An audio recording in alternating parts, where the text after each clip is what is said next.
كلنا طالعين عن بكر البديهه.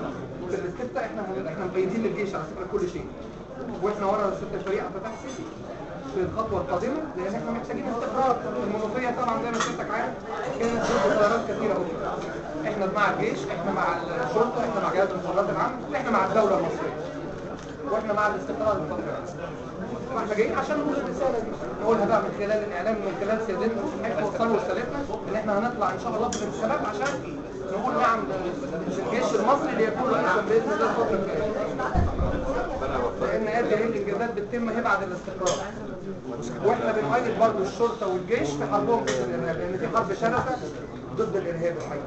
فاحنا بنؤيدهم بكل خطواتهم. لو عايزين يطلعوا كل المنوفيه تطلع مسيرات رافضه بعد اذن سياده المحافظ هنطلع. هنطلع المنوفيه كلها ان احنا كلنا مع الجيش والشرطه في حربهم، في حرب شرسه ضد الارهاب بيواجهوها.